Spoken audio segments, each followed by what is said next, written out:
Serangan jantung atau penyakit jantung masih menjadi penyebab kematian tertinggi di dunia. Silent killer ini menyerang tanpa pandang usia dan kasta. Tapi apakah benar laki-laki lebih rentan terkena penyakit ini? Lantas bagaimana cara mengetahui kesehatan jantung? Kali ini saya akan berbincang dengan Dr. Rena Sukmawan, spesialis jantung pembuluh darah, untuk mengetahui jawabannya.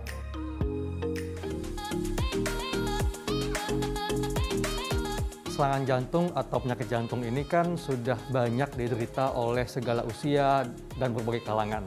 Sebetulnya dok, apa penyebab dari serangan jantung atau penyakit jantung koroner ini? Jadi kita tahu penyakit jantung itu spektrumnya banyak. Penyakit jantung koroner, bawaan, penyakit hipertensi, ada ratusan jenis. Kalau kita bicara penyakit jantung koroner, sebab utamanya adanya penyempitan di pembuluh darah koroner yang mengaliri darah ke dinding-dinding jantung. Ketika itu ada penyempitan atau penyumbatan, maka aliran ke sana terganggu, yang harusnya membawa makanan dan oksigen akan terganggu, sehingga pasien akan merasa keluhan mulai dari nyeri dada, sesak nafas, sampai nyeri ulu hati dan sebagainya yang memerlukan pertolongan. Tadi dikatakan nyeri dada sebagai gejalanya. Dan kita tahu bahwa di dada ini selain jantung ada juga organ seperti lambung dan sebagainya. Dan masyarakat ini kadang-kadang suka bingung dok, gejala penyakit jantung karena mirip dengan gejala penyakit lain seperti gangguan pada lambung. Nah sebetulnya apa dok gejala spesifik dari penyakit jantung ini? Kalau kita bicara penyakit jantung koroner, tergantung daerah mana pembuluh darah yang terkena. Jadi keluhannya bisa nyeri dada, bisa nyeri ulu hati, bisa nyeri punggung. Tapi biasanya pada tahap awal dicetuskan dulu oleh aktivitas. Jadi bukan duduk-duduk sakit dada, kecuali kalau serangan jantung. Serangan jantung lain lagi, diikuti oleh gejala yang lain, nyeri dada atau nyeri ulu hati ditambah keringat dingin atau mual. Jadi menjalar ke lengan kiri atau ke rahang atau ke punggung. Itu gejala-gejala yang bisa timbul pada orang yang terkena penyakit jantung koroner atau serangan jantung. Dan gejala awalnya biasanya kalau yang bukan serangan jantung kita sebut sebagai anggina. Kalau bahasa awam ya menyebutnya sebagai angin duduk. Timbulnya waktu aktivitas. Berbeda dengan nyeri dada kalau sebab lain. Sebabnya banyak, kelainan paru-paru, kelainan otot pun bisa nyeri dada. Tapi kalau dicetuskan oleh aktivitas, disertai dengan gejala keringat dingin dan lain-lain, kita boleh berpikir ini pasien ada kemungkinan punya penyakit jantung koroner yang harus kita deteksi lebih lanjut lagi. Tapi apa benar dok kalau kaum pria lebih rentan untuk terkena penyakit jantung dibandingkan wanita? Kalau kita bicara tentang data statistik, memang pria itu mempunyai kecenderungan untuk penyakit jantung yang bahkan berujung pada serangan jantung atau kematian, itu angkanya 1,5 sampai 2 kali lipat daripada wanita. Yaitu berbahagialah para ibu-ibu, para wanita ya, karena salah satunya yang diperkirakan mekanismenya adalah adanya hormon estrogen ya, yang itu menjaga aktivitas pembuluh darahnya supaya tetap elastis ya. Kalau kita pria dengan bertambahnya usia, pembuluh darah kita akan pelan-pelan akan semakin kaku, betul, keras, dan kemudian apalagi kalau tidak dijaga ya dengan baik, maka dia akan mudah masuk kolesterol ke dinding pembuluh darah yang kemudian pelan-pelan akan menyebabkan penyempitan pembuluh darah atau namanya aterosklerosis itu. Bagi mereka yang sudah pernah terkena penyakit jantung, kan tadi dikatakan jenisnya banyak dok ya penyakit jantung ini. Nah, apakah dapat disembuhkan dok? Jadi penyakit jantung itu ketika kita mendeteksi dini dari awal dengan baik, semua tindakan, prosedur, deteksi, sampai penanganan, semua bisa menyembuhkan penyakit jantung.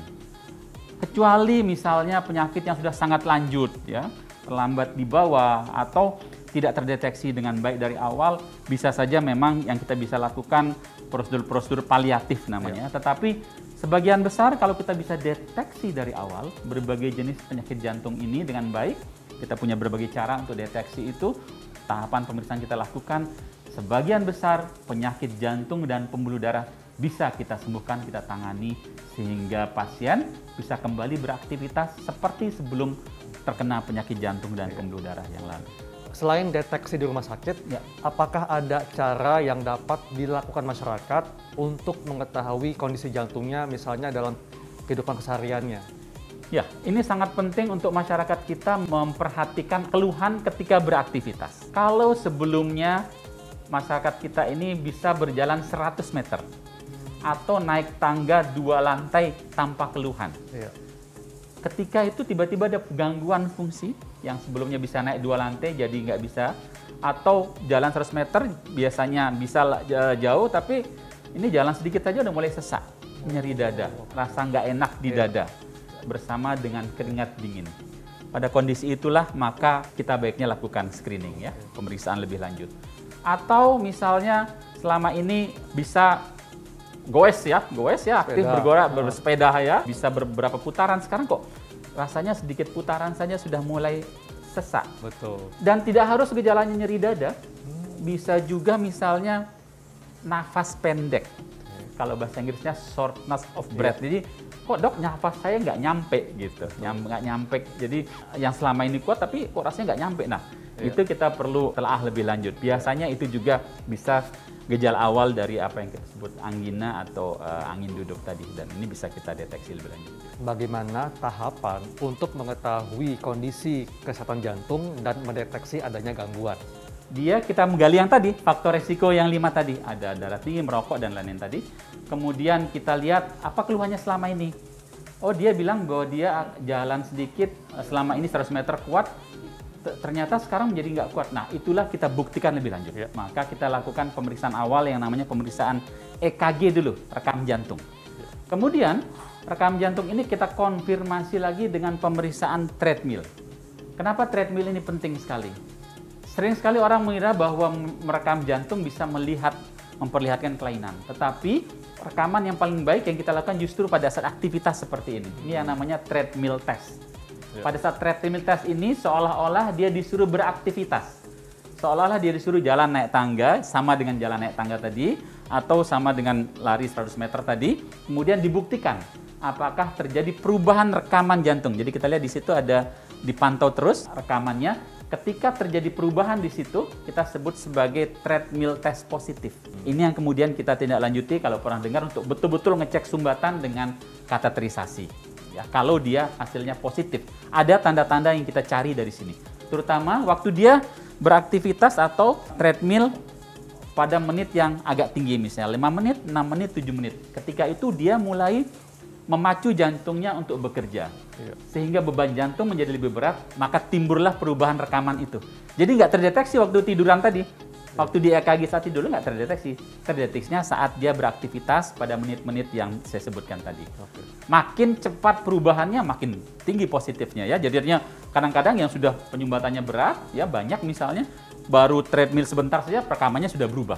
Kita nggak teruskan.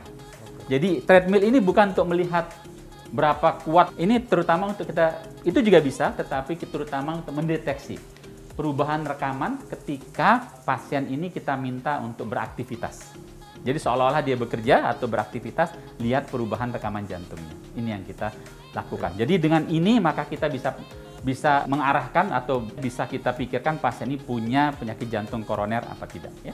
Yang lebih tinggi lagi tentu dengan kateterisasi, melihat sumbatan dan sebagainya. Satu lagi yang pemeriksaan yang perlu, bisa juga bahwa keluhan yang tadi disampaikan oleh pasien kita, sebabnya karena memang ada kelainan anatomi. Jadi jantungnya mungkin dindingnya tebal, mungkin ada kelainan katup, ya, mungkin ada perubahan lain yang nggak bisa dideteksi dengan ini, maka kita lakukan pemeriksaan ekokardiografi. Ekokardiografi itu USG jantung. Iya.